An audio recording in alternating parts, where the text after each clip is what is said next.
Hello everyone, welcome to SB tech math. I am Sunil Bansal और आज हैं हमारे साथ सायंता चटर्जी, जिन्होंने इस बार CSIR NET JRF all India rank 25 के साथ क्वालिफाई करा है और इन्होंने मार्क्स स्कोर करे हैं 125.75। तो आज जानेंगे इनकी जर्नी कि इन्होंने अपने लास्ट अटेम्प्ट में कितने मार्क्स स्कोर करे, कैसे इन्होंने अपनी पढ़ाई मैनेज करी, कैसे इन्होंने टेस्ट लगाए और कैसे इन्होंने अपनी इस जेआरएफ की जर्नी को कितने अटेम्प्ट में क्वालिफाई करा।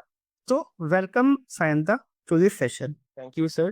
तो सेशन स्टार्ट करने से पहले let introduce yourself. So, hello everyone. My name is Shayanta Chatterjee. I am from West Bengal. मैंने मेरा मास्टर्स 2023 में वेस्ट बंगाल की यूनिवर्सिटी ऑफ बर्डवान से कंप्लीट किया है एंड मेरा ग्रेजुएशन भी यूनिवर्सिटी ऑफ बर्डवान के अंदर ही है। तो दिसंबर जो 2024 का CSIR नेट है उसमें मैंने 25 रैंक किया है एंड GRF क्वालिफाई किया है एंड जो गेट 2025 है उसमें मैंने 251 रैंक सिक्योर किया है। तो सायंता, ये आपका कौन सा अटेम्प्ट था? तो ये मेरा थर्ड अटेम्प्ट था। ओके, और जो आपका लास्ट अटेम्प्ट था उसमें आपने कितना स्कोर किया? उसमें मैंने 110.75 स्कोर किया था, मतलब 110.75। तो आपका एलएस नेट हो गया था लास्ट टाइम एंड अब की बार जो आपने ये जो 125.75 नंबर, मतलब आपने पूरे पूरे 15 नंबर ऐड करे हैं अपनी कंप्लीट प्रिपरेशन में, जो लास्ट प्रिपरेशन थी। इसकी आपकी स्ट्रेटजी कैसे रही? मतलब इस लेवल पे आके जब आपको क्या लगता है कि 100 नंबर से आगे बढ़ते हुए थोड़ा सा टफ सिचुएशन हो जाती है मार्क्स कलेक्ट करना, या हमेशा इजी रहता है? सर 100 तक मतलब मार्क्स कलेक्ट करना उतना भी मुश्किल नहीं है। प्रॉब्लम होता है 100 के बाद ही मार्क्स कलेक्ट करना, वहाँ क्योंकि एफर्ट सबसे ज्यादा लगाना पड़ता है 100 के बाद। बिकॉज जब मैंने दिसंबर 23 वाला एग्जाम दिया था, वो मेरा फर्स्ट अटेम्प्ट था, तो मैंने सेल्फ स्टडी करके मुझे 94 मिला था।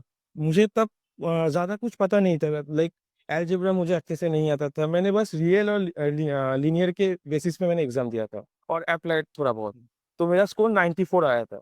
तो मुझे प्रॉब्लम हुआ 100 के ऊपर जब मार्क्स ले जाने के टाइम वहां पर। ओके, तो बच्चों यहाँ पे मैं आपसे एक चीज शेयर करना चाहता हूँ कि जब आप सीएसए नेट जेआरएफ की जर्नी के अंदर हैं, तो जब आप अपनी तैयारी स्टार्ट करते हैं, आप जो इनिशियल फेज में तैयारी कर रहे हैं, आपने 2 सब्जेक्ट पढ़े, 3 सब्जेक्ट पढ़े, तो उनके बेस पे आप 70, 80, 90, 100 इस वाले स्कोर तक आराम से पहुंच सकते हैं। मतलब एक मोटा मोटा एवरेज बताओ तो आप 80, 90 मार्क्स तक अच्छी तैयारी करके पहुंच सकते हैं। बट उसके बाद जो तैयारी का लेवल होना चाहिए, जो अगले हमें कुछ नंबर ऐड करने होते हैं, जैसे इन्होंने लास्ट तैयारी से अब की वाली तैयारी में 15 नंबर ऐड करे और उन 15 नंबर के लिए इन्होंने कितनी मेहनत करी वो हम इनसे ही जानेंगे।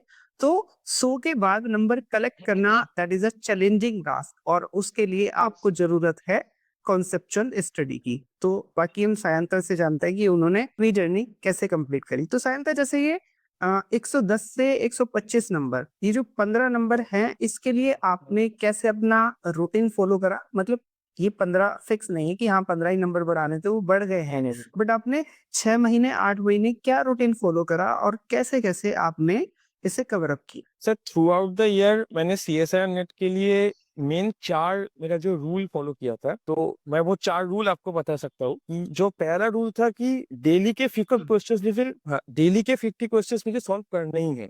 वो PYQ भी हो सकते हैं, लाइक मार्केट में कुछ और भी बुक्स हो सकते हैं, टेस्ट सीरीज हो सकते हैं, कुछ भी, बट डेली के 50 क्वेश्चन सॉल्व करने ही है। और ये ऐसा नहीं कि आज कर लिया कल मिस हो गया, अब यहाँ परसों पे मैं एक चीज पूछना चाहता हूँ आपसे, जैसे आप डेली के 50 क्वेश्चन प्रैक्टिस कर रहे हैं, तो ये जो 50 क्वेश्चन प्रैक्टिस है, जैसे बहुत सारे बच्चों को ये रहता है कि उनकी एक कंप्लेन रहती है, या आप कहो कि वो हमेशा बोलते हैं कि सर हमने क्वेश्चन बहुत सारे प्रैक्टिस कर लिए। हाँ। तो जैसे आपने ये जो क्वेश्चन प्रैक्टिस करे, ये केवल आपने उनके आंसर्स फाइंड आउट करे, या आपने कुल मिला के, जैसे हम अपने लेक्चर्स में बात करते हैं कि पोस्टमार्टम कर दीजिए क्वेश्चन का, है ना, तो आपने वो वाला पैटर्न फॉलो करा? सर पोस्टमार्टम ही करना होगा, और मैं बोलूंगा कि पोस्टमार्टम को भी एक स्टेप और लेवल आगे ले जाना होगा। लाइक मैं अगर आपको एक छोटा सा एग्जांपल दूं, अलजेब्रा में एक सवाल है कि लाइक मान लीजिए जी एक इनफाइनाइट ऑर्डर ग्रुप है एंड एच इसे सब ग्रुप है, तो एच का इंडेक्स क्या होगा? तो इट मे बी फाइनाइट और इनफाइनाइट। तो अब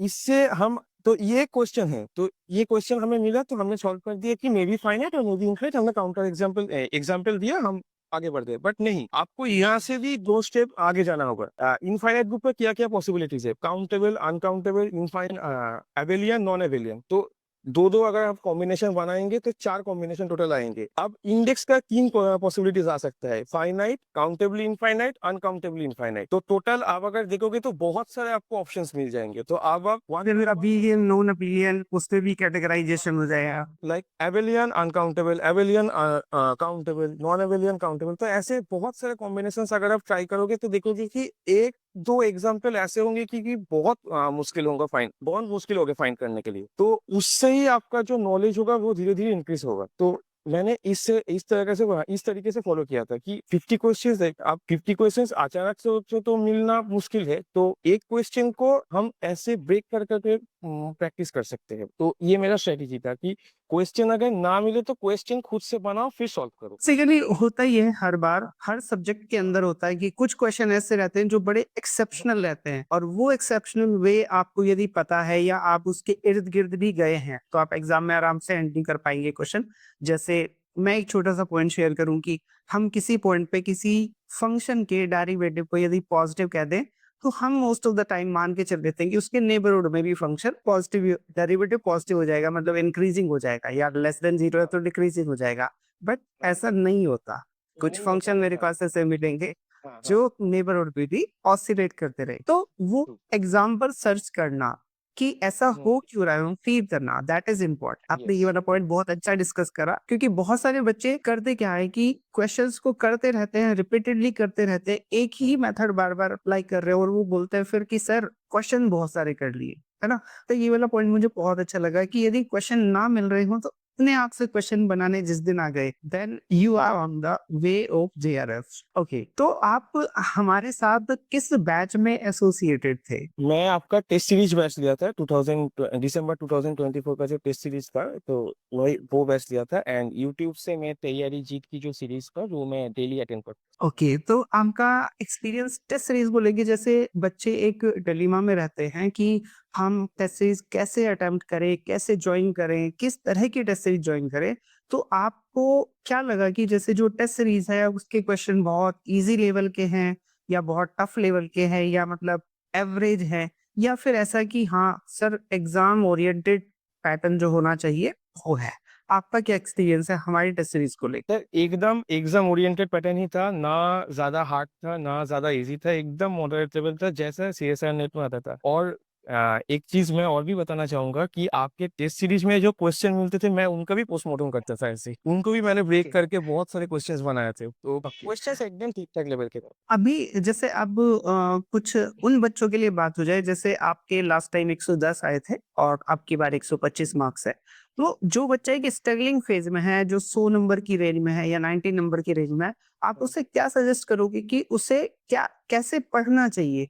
यदि सेल्फ स्टडी करे तो वो कैसे करे, और यदि वो किसी कोर्स के लिए जाना चाहता है तो उसे किस तरह का कोर्स ऑप्ट करना चाहिए? सर जैसे मैंने पहले बताया, और मामा कुछ जैसे मैंने पहले बताया कि मैंने कुछ रूल्स फॉलो किए थे, तो जो कि पहला रूल था कि डेली के 50 क्वेश्चंस, तो ऐसे ही 3-4 और रूल्स थे कि लाइक सेकंड रूल था कि ग्रुप डिस्कशन, कि आप अपना एक दोस्त का लोगों का सर्कल बना लो जो सेम फील्ड में है और जेआरएफ के लिए तैयारी कर रहे हैं, तो उनके साथ डिस्कस करो।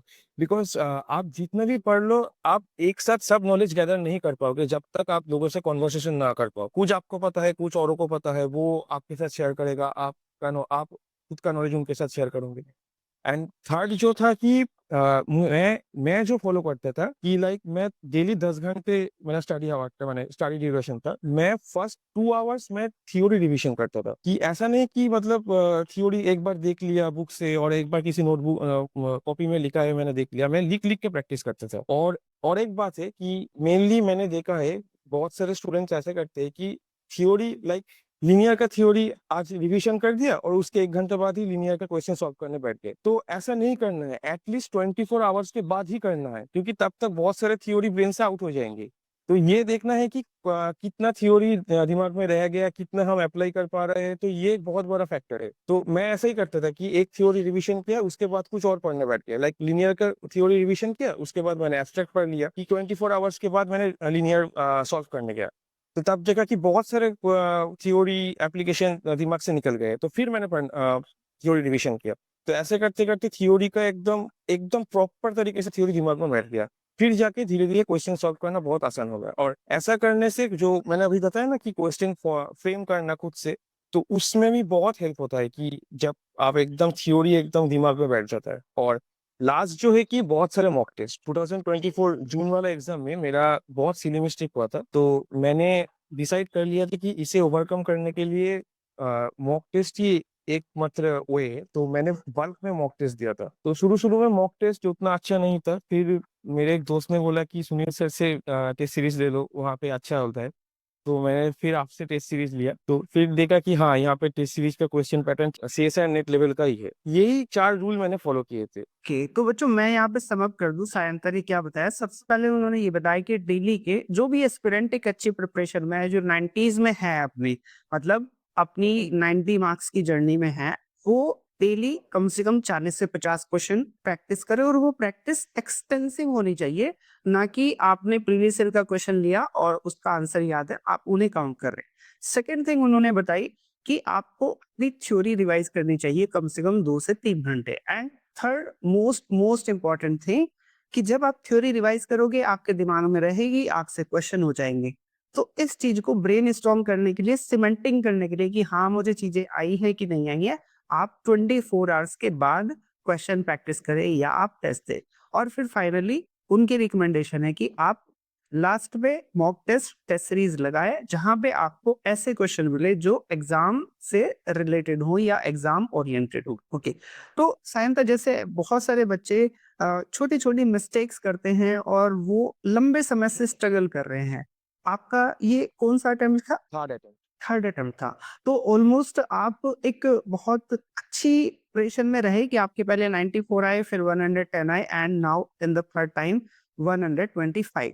तो यदि कोई स्टूडेंट स्टार्टिंग से तैयारी करने जा रहा है तो उसे क्या सजेस्ट हाँ। करोगे कि उसे अपनी तैयारी ब्रेक करके करनी चाहिए या वन टाइम में ही जेआरएफ का गोल लेके चलना चाहिए? आपका एक्सपीरियंस क्या है? ये तो सर एक्चुअली ये student to student wise vary करता है, बट अगर ये टारगेट है कि फर्स्ट टाइम में जेआरएफ क्लियर करना है, तो थ्योरी को बहुत अच्छे से आपके मतलब दिमाग में नहीं, फिंगर टिप पे लाना होगा, मैं ये बोलूंगा। मतलब फर्स्ट टाइम में जेआरएफ इज मोर चैलेंजिंग। जैसे मैं जून में नहीं कर पाया, मेरा 110.75 से रह गया। तो आपको थ्योरी पहले बहुत अच्छे से प्रैक्टिस करना है, उसके बाद आपको क्वेश्चन प्रैक्टिस करना है, एंड मे बी ऐसे ही हो सकता है।